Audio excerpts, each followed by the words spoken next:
Édito, nous sommes entrés ce vendredi 26 janvier dans le 12e jour de conflit dans les prisons. Malgré un projet d'accord soumis la veille au syndicat par la ministre de la Justice, il n'y a toujours pas d'issue en vue. Est-ce en train de devenir un problème politique? C'est un problème politique depuis le début. Alors certes, il y a le réel, c'est-à-dire les agressions sur les surveillants qui ont provoqué la crise. Mais c'est politique. D'une part, côté syndical. Il va bientôt y avoir des élections dans la pénitentiaire. Il y a de la surenchère dans ce mouvement. On le voit du côté de Force ouvrière, qui n'a pas participé aux négociations et qui a refusé de signer un protocole d'accord avec les autres syndicats. En dehors des syndicats, c'est un sujet très politique.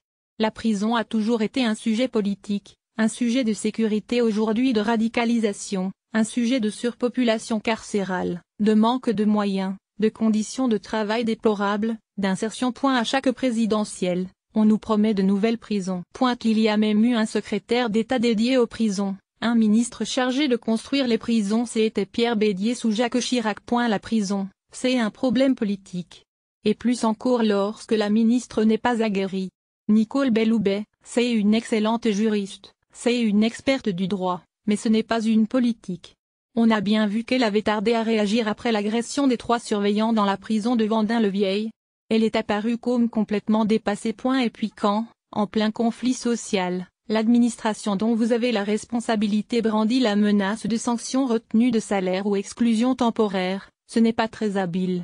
C'est manquer de sens politique. Surtout face à des gens qui n'ont que pour seul horizon professionnel la prison. Comme le disent certains, nous sommes condamnés à prison à vie. Ces surveillants qui font face quotidiennement aux insultes, aux crachats et pire encore, et dont le salaire n'excédera pas 2200 € en fin de carrière. Nicole Belloubet, encore une fois, est quelqu'un de qualité, à n'en pas douter, mais qui a été appelée au gouvernement pour gérer des dossiers. Forcément, à l'épreuve du feu, elle montre des faiblesses. Alors elle est en difficulté, mais je ne crois pas qu'elle soit en danger. Cela dit, Emmanuel Macron vient de lui apporter son soutien. Après les propos ambigus du porte-parole du gouvernement à ce stade, les discussions sont conduites par la garde des Sceaux, a déclaré Benjamin Griveaux.